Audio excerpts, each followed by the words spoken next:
Good evening.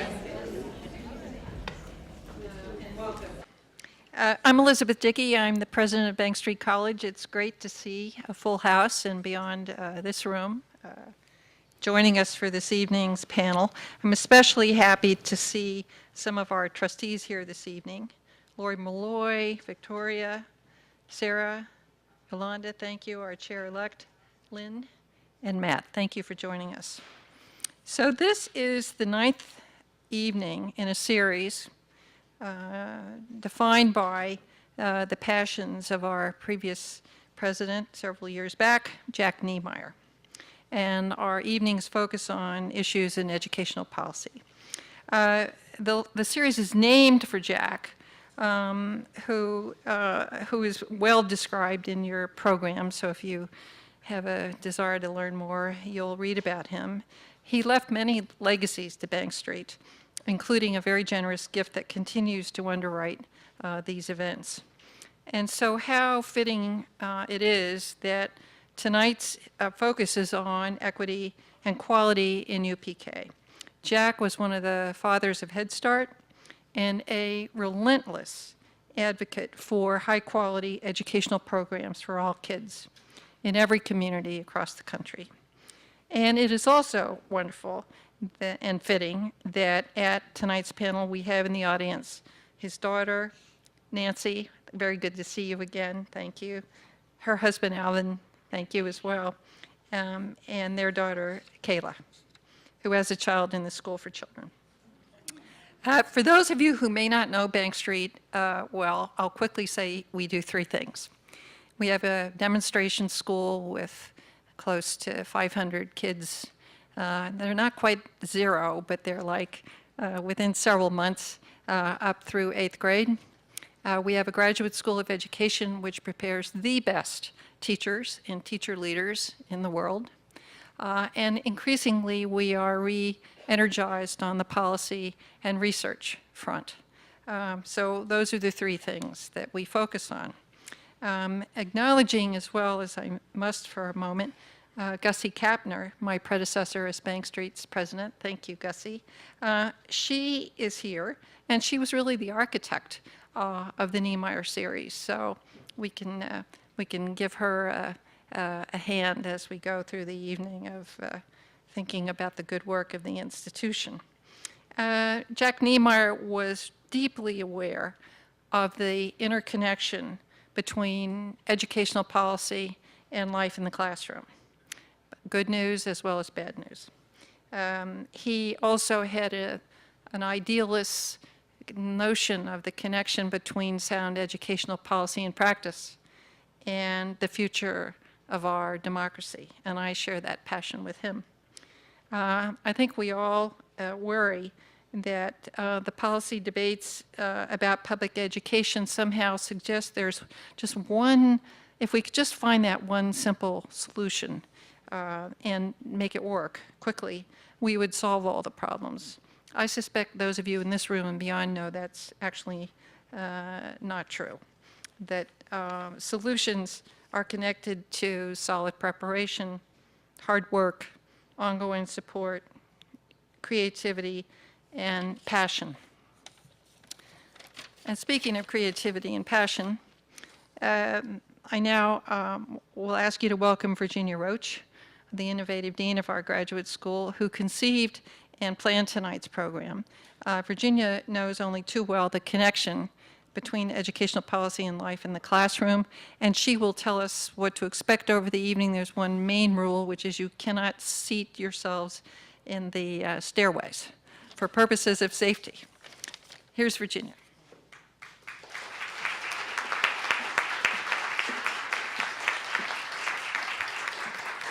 Good evening. I want to add my welcome to you.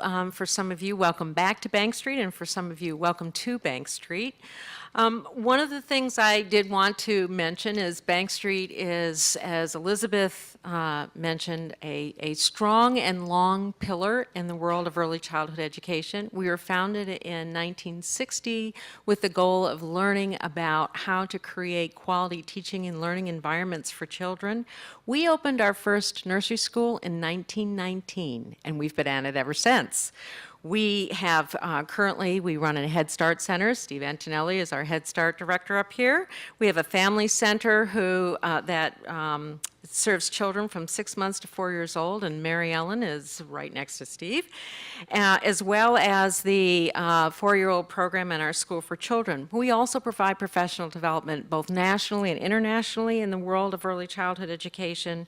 And we also at Bank Street house the National Center for Cultural and Linguistic Responsiveness, which is a federally funded technical assistance center for Head Start centers across the country. It's in this context that, and this rich fabric of providing support for early learning and for their families of young children, that we put together this program this evening. First, I would like to introduce our panelists so you know who's up here and responding to our questions.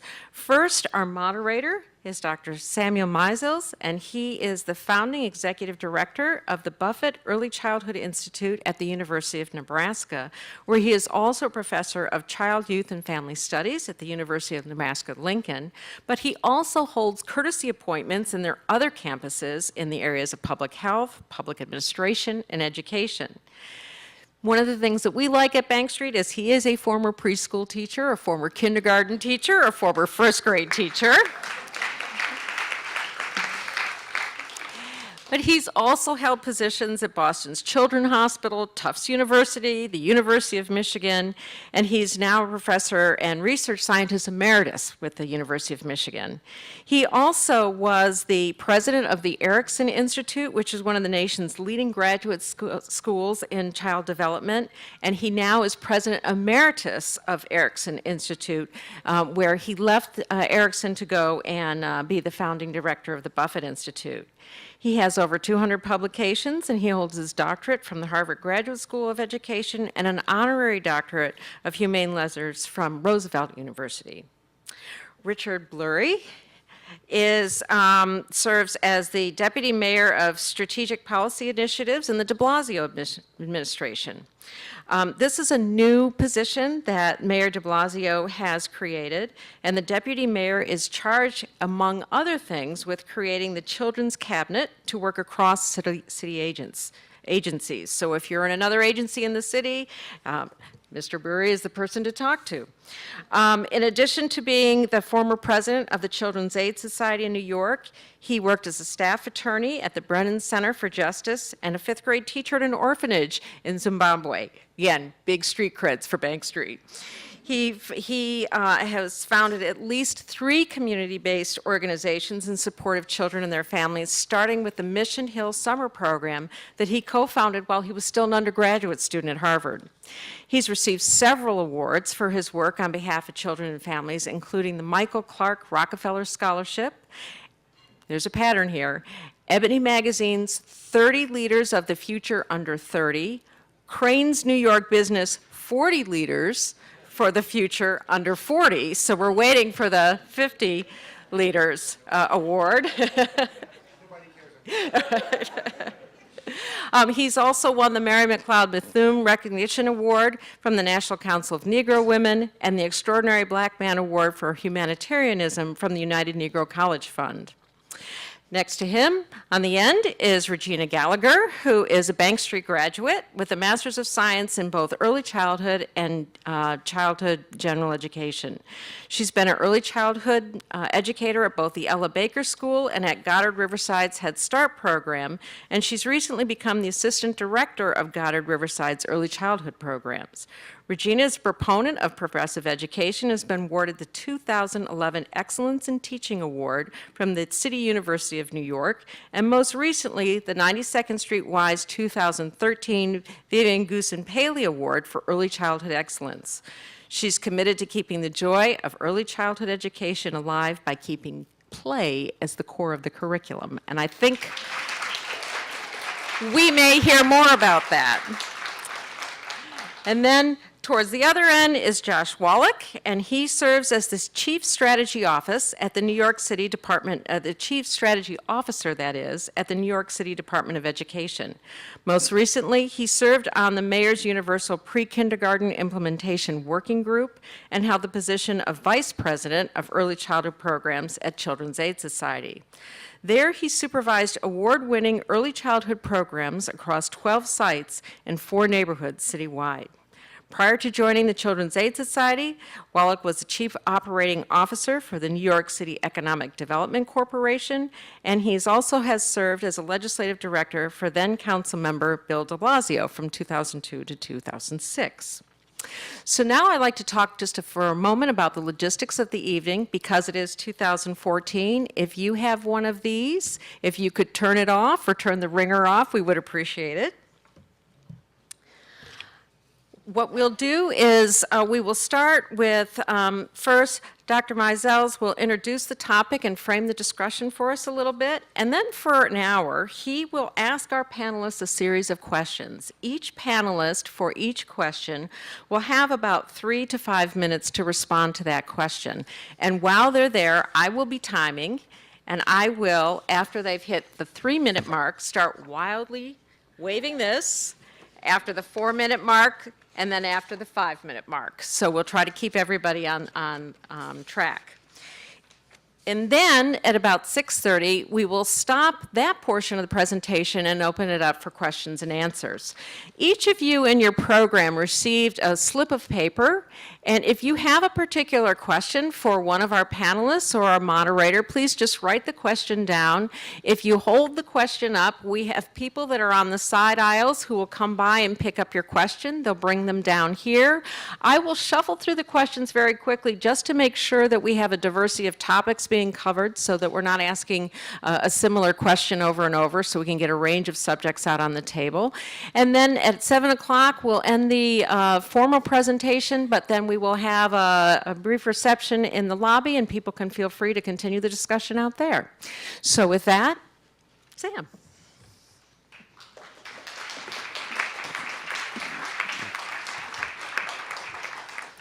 Thanks very much, Virginia. Just want to see if I can make this computer do what it's supposed to do, which of course it is doing. It's a great pleasure to be here.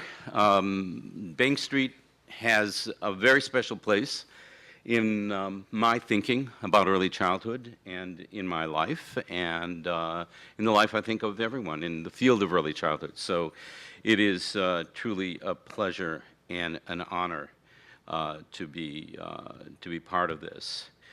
And I'm very, very grateful to be here with my colleagues on the platform. We're here tonight to talk about the New York City Universal Pre-K program. From my personal and professional vantage point, what's happening today in New York is definitely in the category of earth-shaking. UPK New York is potentially transformative of the field of early childhood education, and if done well, of the lives of countless numbers of young children, both in New York and beyond. In human development terms, New York is putting its money where its mouth is. That's a lot of money, and as a non-New Yorker, if you allow me to say it, it's a lot of mouth.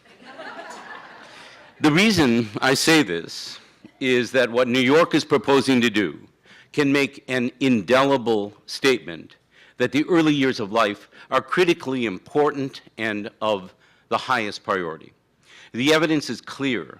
For children at risk, particularly children living in poverty, early childhood programs are nothing less than a lifeline.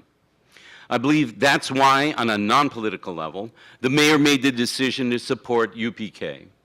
Over the past few decades, we've discovered that 85% of neural connections are formed in the first 5 years of life. We know that during those years, the foundations of brain architecture are established through a continuous series of interactions in which environmental conditions and personal experiences can modify genetic predispositions. Although brains, skills, and health are built over time, we know that starting early is what counts. Neuroscientists and economists tell us that the window of opportunity for development remains open for many years. but the costs of remediation grow with increasing age. It's more efficient, both biologically and economically, to get things right the first time than to try to fix them later. As someone who's devoted his entire adult life to learning about and trying to improve the lives of young, at-risk children, I say bravo to New York. But I also say, let's be careful to get this right. The rest of the nation is watching and hoping that this unprecedented project will go well. Don't forget, we do have ways of finding out how things are going. For those of my friends here tonight who are concerned about my recent relocation to Omaha, Nebraska, which they point out is nearly 1,200 miles west of the Hudson River, I want to assure you that even in Nebraska, amidst the cows and the corn, we do get daily delivery of the New York Times. Here's a recent sample of headlines referring to UPK from the last 3 months of the Times. February 23, expand pre-K, not ADHD. March 6, de Blasio and Dolan announce a push for more pre-K classes. March 6, need for full-day kindergarten is lost in pre-K debate, critics say. March 12th, a study seeks to determine what makes pre-K successful. March 13th, no easy task in bid to find seats for pre-K. March 19, familiar consultants hired by de Blasio's pre-K drive. None of them up here, by the way. March 30th, de Blasio is betting on pre-K to succeed. March 31, editorial, leading the country on pre-K.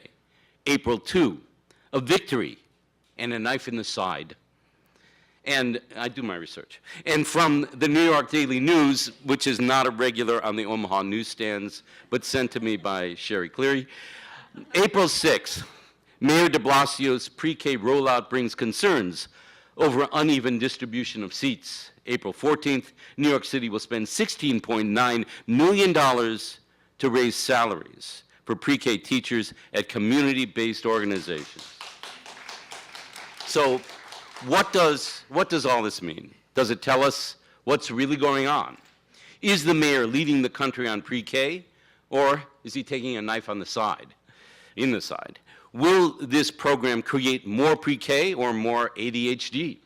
Will there be time to figure out how to make pre-K more successful, or are we just placing a bet in advance on the program's ability to make a difference in the learning trajectories of young children?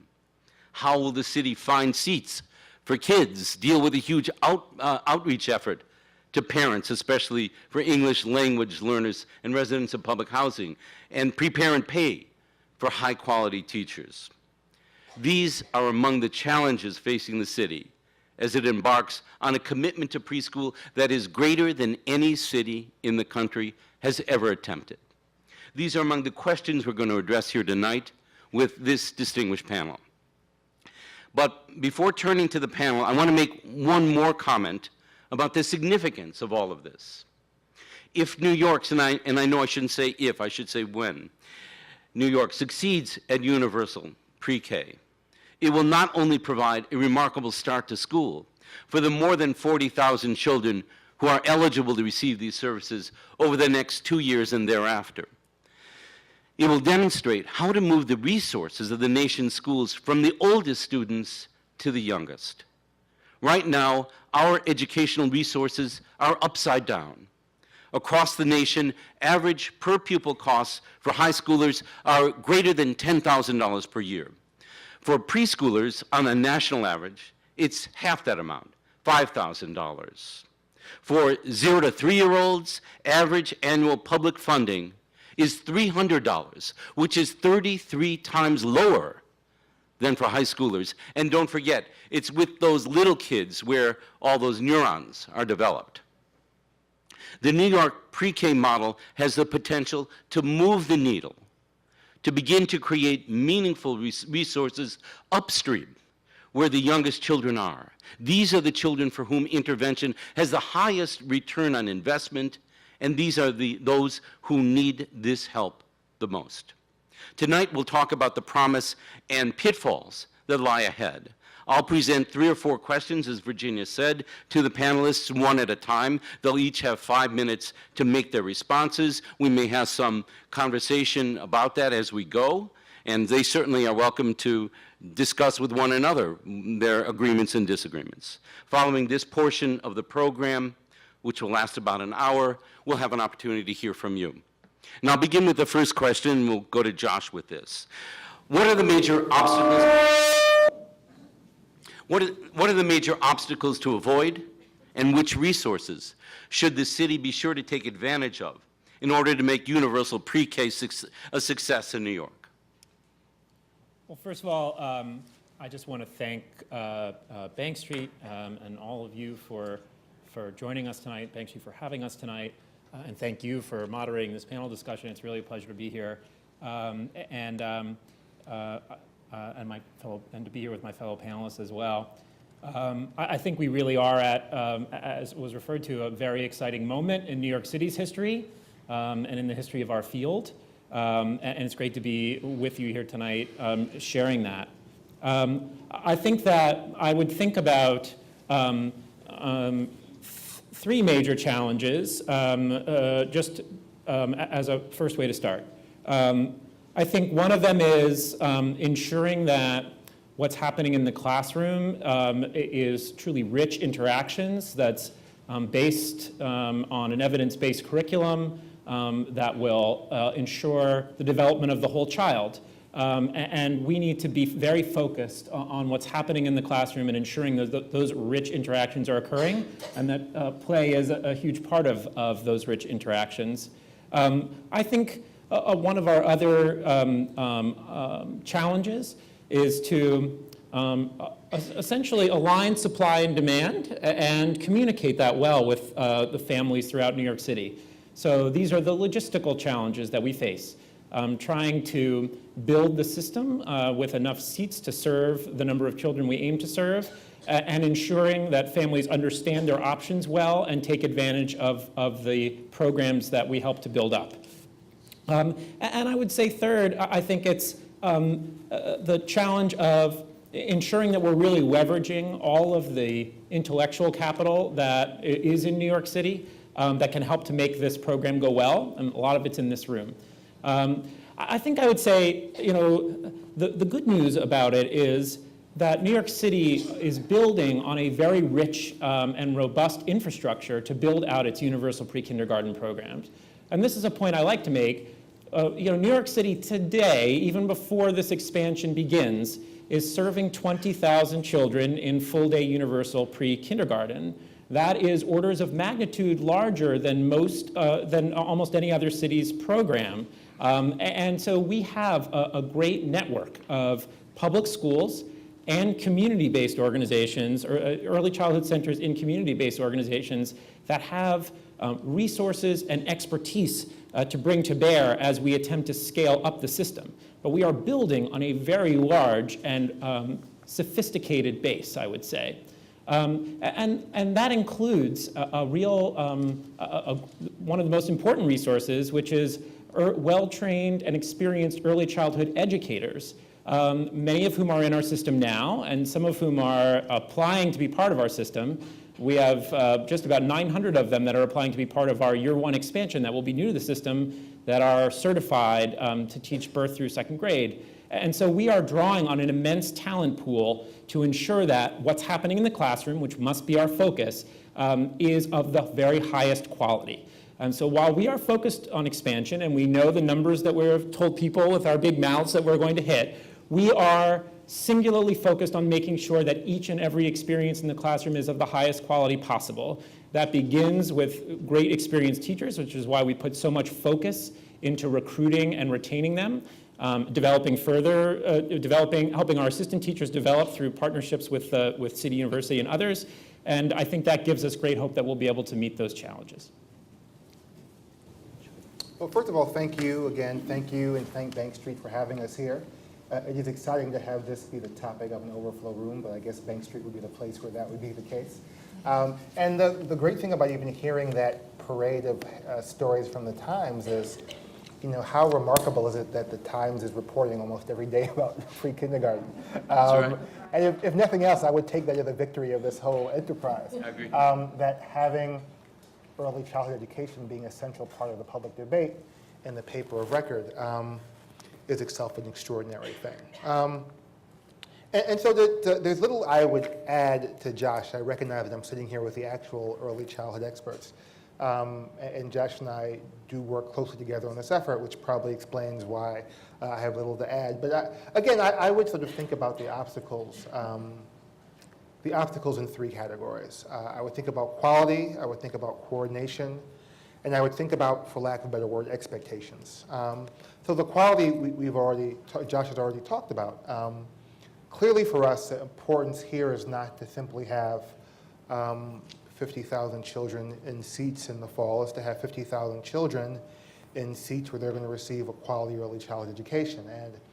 And if we had to choose between meeting our targets in seats and meeting our targets in quality, we would absolutely choose quality. But as we all know, if it was easy, everybody would do it. And driving quality is not easy, and it's not easy in a diverse system, because the system that we have in New York City is diverse. Hundreds of organizations, schools, et cetera. So the big obstacle is quality, and you all know better than I do all the things that go into quality: teacher, the interaction, the quality of curriculum, et cetera. So that's sort of one big challenge. Next, coordination. The effort to bring UPK to New York City is one that involves nearly 24 city agencies, again, hundreds of nonprofit organizations, individual schools. And so a big part of the problem is, how do you get all these different parts of government, of society, to work together in concert toward a similar goal? So it is a complex challenge, and so there is an obstacle of complexity in how you work through that complexity. And finally, I would just call broadly expectations, because there are lots of different ways in which I think confusion about expectations can undermine our work, particularly in the hyper-politicized environment that we are in. And when you think about the politics that went into getting to where we are now, Josh talked about one challenge of expectations, which is, first of all, we are moving towards universal pre-kindergarten, but not all by September. So there are going to be plenty of families, we would expect, and we hope, because we hope the demand is there, so we would expect lots of families who go to apply for universal pre-kindergarten and don't get a seat. Either they don't get a seat where they want it, or they don't get a seat at all. So there are all these different places where expectations can come into play, and we're experiencing it now as we roll into the program. People read a news article, they heard a press release, they heard something in a speech, and it doesn't meet their expectations. And when they come to talk about how this program works, there's a gap between expectations and practice. So I think also there's a communications challenge to make sure that we are successful moving forward. Great. Gina.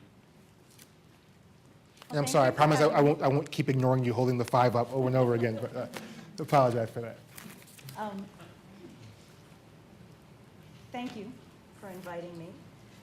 I work with my student teachers quite frequently, and I ask them for their most memorable experiences of childhood.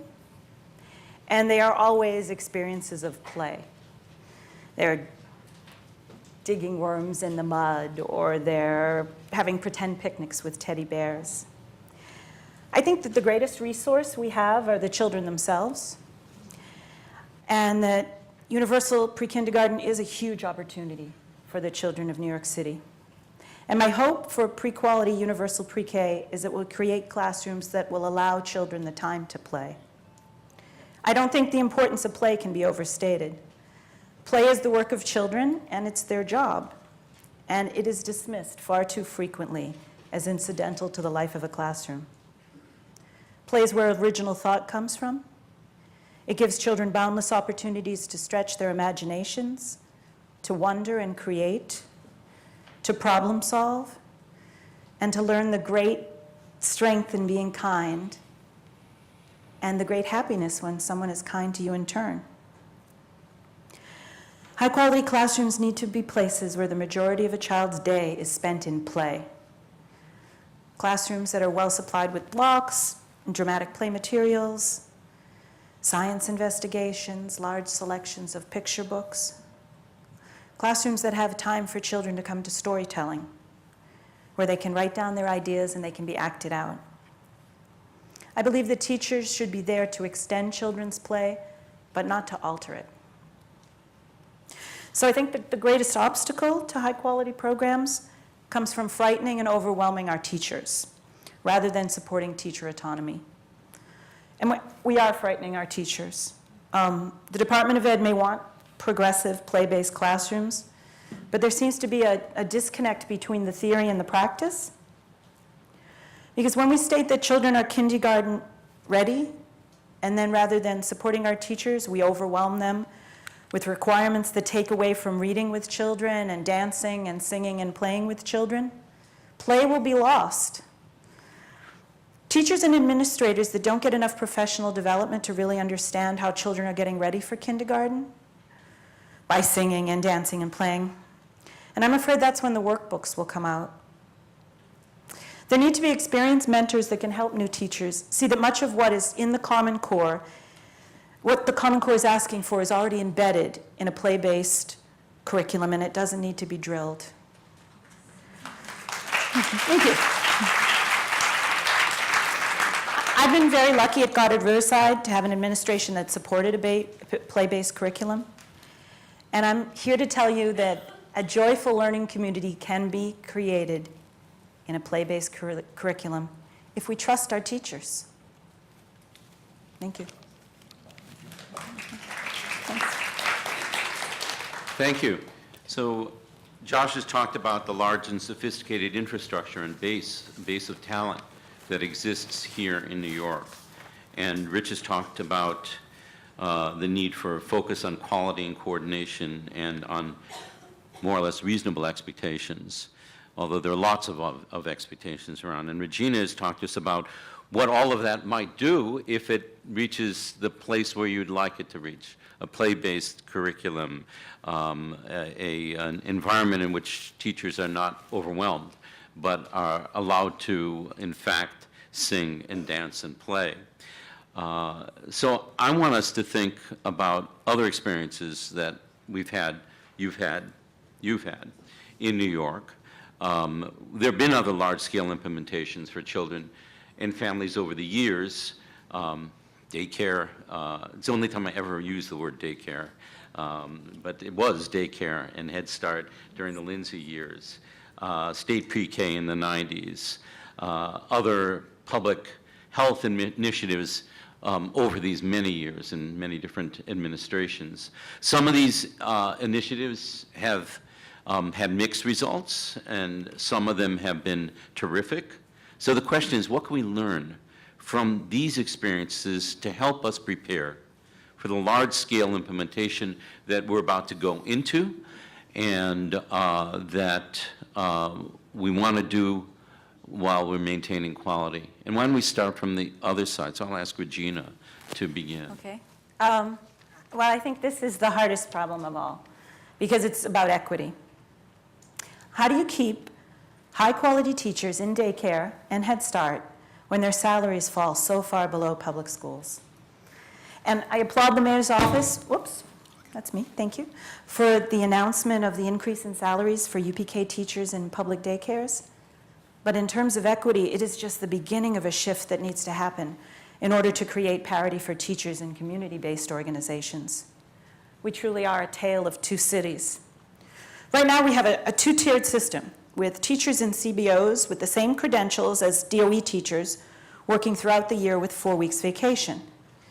And while Head Start teachers start at a similar rate to public school teachers, they top out at thousands and thousands of dollars less than DOE teachers.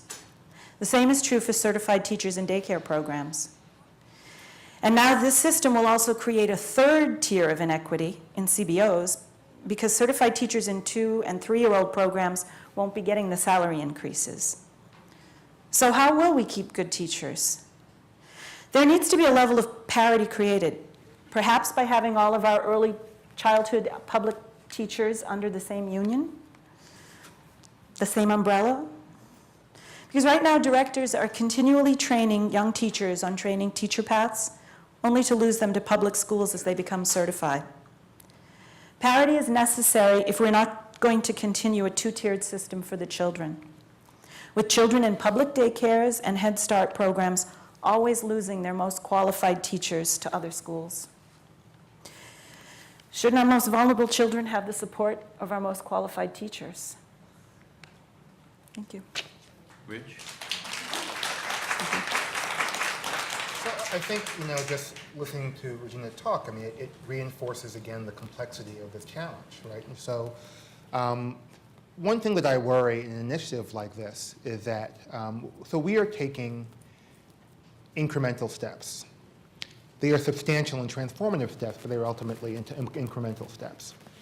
And so I think part of our challenge is being focused on being successful in this broad implementation challenge, doing the work we have to do to get this right, while continuing to look forward to saying how this system has to develop in year 2, in year 3, in year 4, in year 5.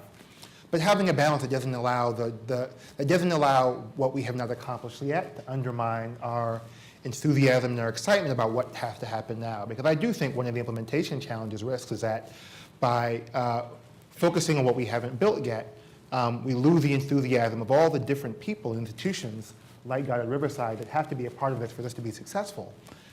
We all have to come together to be successful because our ability to move the system forward in the way that you want and I want is going to depend greatly on our ability to be successful this fall and next fall.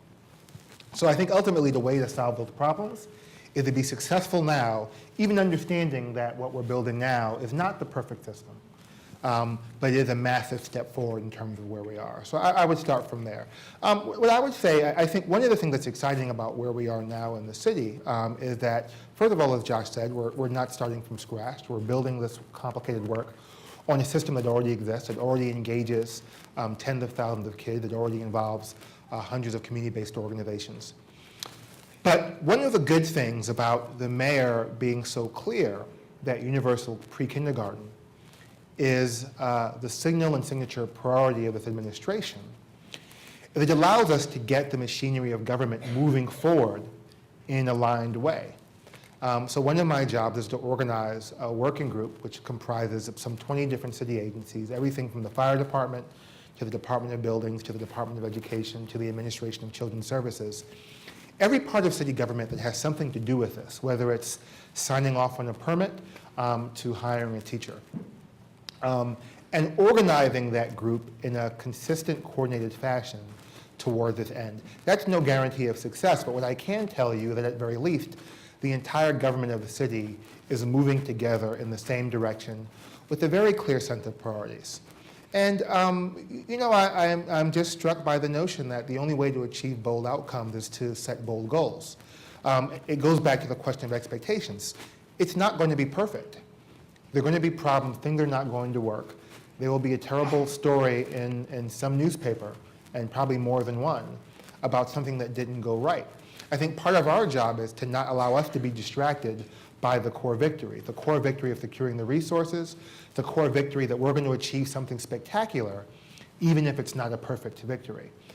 We have to make sure that we don't lose that battle, because ultimately, if we lose that communications battle, that's going to undermine the political strength to get to where we all want to get to, which is going to take more than 1 year or 2 years to move forward. And, I remember you're quoting articles from the Times. I remember, and I can't remember which editorial it was. I don't remember if it was the endorsement editorial, but the editorial that said that Mayor de Blasio's plan to ask Albany for $340 million a year was unserious and a non-starter. So it turns out that it wasn't non-serious and it wasn't a non-starter. And I think the same is true for our ability to achieve on this ambitious goal. Thank you. So I would say, first I want to build on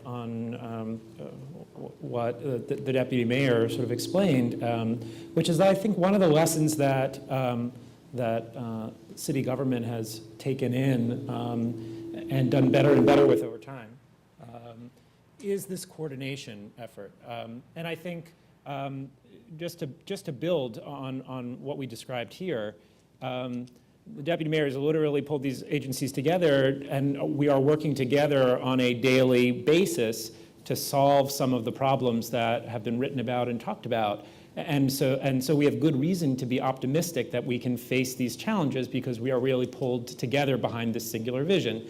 So, for example, we are focused on recruiting high-quality teachers, as I said, and are monitoring literally day by day the number of qualified pre-K teachers that we can attract to the system, and also thinking hard about how we can help current assistant teachers move up and get certified and learn more, and building those systems every day to track their progress over time with the partnership and help of Varsity University.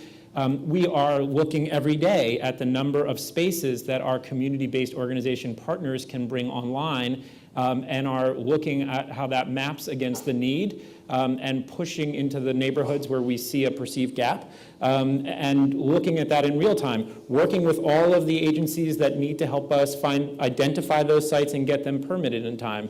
So it really is it's a hopeful thing to behold when the machinery of New York City government focuses on an outcome, on a goal and a vision like this. I would say the other piece, and I don't have detailed knowledge of previous implementations, but I do think that while we are focused on internal coordination, we are also very focused on building strong partnerships with this network of organizations from around our city that have done this work, and to draw on their wisdom and experience as we go. And so this all began, this plan began with the wonderful work of a working group that I was part of, but sort of a junior partner that drew in experts from the field and from providers to design this program from the bottom up and describe in detail what it would take to build a quality system. And then we decided we would push for that. And so we began by taking that outside wisdom and bringing it into government as quickly as we can. And we are striving to do that every day by listening and trying to learn from the best practices in the field. And I think we are incrementally, but making steady progress towards doing that. And I do want to bring it back. I think, aside from those logistical challenges, I think, some of the main lessons we've absorbed, and part of this is from our work at the Children's Aid Society managing these programs, and part of it is from the working group that we worked with and others who are out in the audience who we've talked to, is we are really focused on quality in the classroom and teacher quality.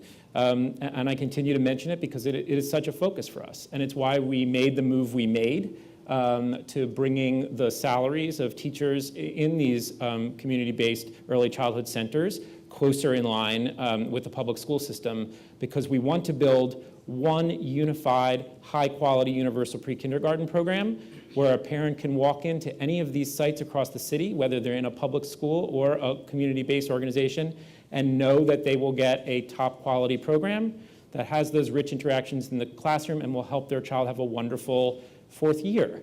And so I think that as long as we continue to pull ourselves together as a city government, which is happening in a very powerful way, and as long as we continue to rely on and listen to our partners in the field as we build this system out, not in a central way, but in a distributed way through the neighborhoods, through organizations with real knowledge of their communities and wisdom of what children and families in those communities need, we stand a very, very good chance of success. Before we move on to another question, I wonder if we can talk just a little bit more about the coordination and the task forces. I was very involved with these kinds of things in Chicago before moving to Nebraska. And what we had there was we mostly had, I think the typical recipe is you get a lot of early childhood educators in a room and a representative of the mayor's office. And that's the kind of coordination. I'm hearing something different, right? Yeah. Can you tell us a little more? Because I'm sure people want to know who's involved, not name by name, but what kind of people are involved. I'll spare you the details, but I'll tell you generally. So we've created an interagency working group, which comprises about 20 different city agencies. So one thing that happens is that so 20 different city agencies, the leads of which, the commissioners, come together on a regular basis and work against a work plan. So we have a work plan that all of those city agencies, so the chancellor, myself, the commissioner of children's services, the fire commissioner, et cetera, are coming together to work through the work plan to identify problems and solve issues. So that's on the highest level. Other agency leads are meeting together more frequently, but similarly all together on a more frequent basis, doing the same work at a higher level of detail.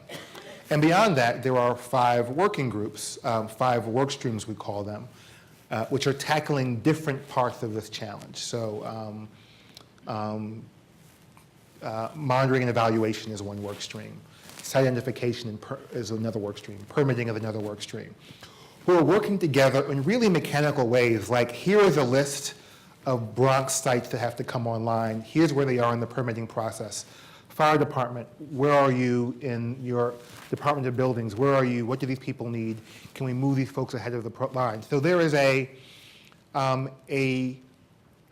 really, I won't say unprecedented because this is my first stint in city government, so I can't say unprecedented, but certainly I would say an impressive effort to bring these agencies together, not with one mayor's office representative and the early childhood experts, but literally every part of the city government that has to come together for this to work. Do you have early childhood representatives on those work Of groups as course, well? of Is course. people like Regina and people who are here also part of that? Yeah, and we are also, both formally and informally, we're in constant communication with advocates and providers, formally and informally, to make sure that as we go through implementation, that we are asking questions to say, did this make sense as we move forward? So we're in a constant dialogue, and I think, I see some folks in the room who I think can confirm that, but we're in constant dialogue with providers about how this works, because again, this system is a system that relies heavily on the engagement of early childhood experts, on community-based organization, early childhood centers.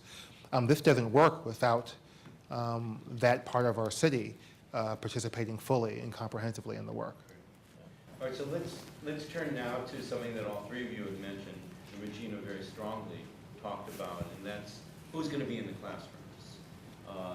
You don't have to go very far to find professionals in this field who will tell you that there's a pipeline problem, that there's an early childhood workforce problem at every single level, whether it be at certainly at the teacher in the classroom level, often at the quality of the aides who are there, the people who are teaching our teachers all the way through, and certainly directors. And then let's not forget that a lot of these programs, some 40% are going to be in public schools. We have a lot of principals, maybe not in New York, but elsewhere, would think that 3-year-olds and 4-year-olds are just short 3rd graders. So there's a lot to learn about this. It's a huge and wonderful task. Truly, a wonderful task. This is where New York, again, can take a leadership role for the nation. Tell us about what you're thinking about. Start with you. Sure. So I want to talk about the pipeline, and then I'll talk about some other moves that we're making, which I think is, again, they're significant incremental steps that we're trying to take to address some of those issues. So what's our base? Where do we start from? So aside from the network of organizations that I've talked about and our existing base of 20,000 full-time UPK seats, and then another system of Park Day UPK seats that also have very qualified and experienced teachers, we do have a constant number of birth through 2nd grade certified teachers that apply to the Department of Education for positions. And because of the positive attention that that the mayor's effort has brought about, those numbers have increased. And so, as of last week, I think I mentioned this before, we had 923 certified birth through 2nd grade teachers that have applied this year to the Department of Ed looking for opportunities to teach pre-K. Not just in the public schools, but this year, for the first time, those teachers can click a link and say, I'm interested in teaching in a community-based early childhood center, and those resumes will go to those community-based centers. So we really have one central location that can serve as a conduit for that pipeline. That's an encouraging place to start. It's certainly not the end answer, but in a system where we've forecasted we'll need about 1,000 new teachers for this fall, this early in the year, we have that number. Now, clearly, we want to be able to choose among them, so we're looking for many more than that, but we have a reasonable place to start. And so on that base, and I'll just mention a couple things because I think the Deputy Mayor will also want to mention some, we are launching a big campaign, a public campaign called Teach NYC Pre-K to try to attract the best and brightest early childhood educators to this unprecedented effort. And so we will have a website, teachnycprek.org, and we will be pushing that message out beginning next month, not only throughout New York City, but throughout the region and the country, trying to attract wonderful teachers to this effort. And then I think what's important again is, well, what will life be like for the teachers once they're in those seats? And that story will get out and is an important one. And so we've talked about some of those measures. We made a move on the structure, but also we are looking to increase the coaching that Regina talked about and trying to increase the support for teachers once they're in these roles to help them develop these rich curricula and these rich interactions in the classrooms. And so one of the great moves that we were able to make is to decrease the ratio of coaches to the number of classrooms they cover significantly as part of our expansion plan.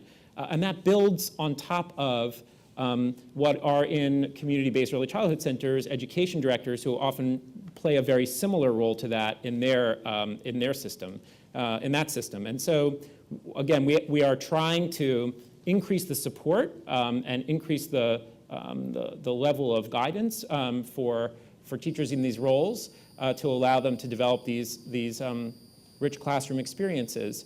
And then, in addition to that, you mentioned support for leadership. I would say that as a first move, we're going to begin more trainings for principals and center directors this year on early childhood in an effort to help principals that have not done this before or are expanding their program understand best practice and give better guidance to their teachers. And as an example, this year at our annual Chancellor's Conference, for the first time, there'll be a dedicated sort of session devoted to helping principals understand the rich complexities of administering early childhood. And then finally, I would mention that in terms of professional development, we're going to increase those opportunities as well, because we understand that that's an important part of building teacher quality and also retaining quality teachers. And so in addition to the sessions offered during the school year, just as an example, for this year, we're going to host for the first time a 5-day summer institute that will help to generate excitement about this effort, but also try to provide some intensive support and new learning about best practices in the field that will then be carried out throughout this new expanding system. So we are focused on this. We are open to other ideas and suggestions, but we are making some moves as we grow the system to make investments in this important area. So, thanks, Josh. I think I just saw your boss walk in, by the way. I just want to say she's doing an amazing job. I think I saw Stefan walk in. Anyway, I'm sorry. Josh, I think, described most of it. One thing I'm not sure if you mentioned was the partnership with CUNY. Did you mention? Okay, yeah. All right. So you mentioned Sherry Cleary before. One of the one of the things that we think about, and I think this is also grounded in our experience, Josh and I work together at the Children's Aid Society, and I think many providers have a similar experience, is that how do you invest in the workforce? And in many cases, so many of our teachers, this was certainly true at the Children's Aid Society, were parents, initially, parents in a Head Start program, parent in an early childhood program, who volunteered and became assistant teachers and built a career for themselves. And I think one of the powerful things about this is the opportunity to continue to support and develop that workforce. So one of the things that I'm excited about is our partnership with CUNY, which will allow up to 400 teachers to achieve fast-track certification through an exciting professional development practice with CUNY. And so one thing I will say, the question about how we invest in teacher quality and how we make sure that teachers have the skills they need, is I ask that to Bank Street. I mean, I ask that to you, to the other institutions of education in the city. We're going to need a partnership with the institutions. I mean, one thing the city has is an amazing, amazing infrastructure for training and supporting educators. And so we're going to need to figure out partnerships with Bank Street and others to figure out how we build this workforce, because this is not a one point in time question, right? Implementation is not, didn't start and end, this is ongoing. So I would just sort of say to Bank Street that, we are hungry to partner, hungry for ideas for how can you develop this workforce, because we're going to be hiring. And so we look forward to build those partnerships with you.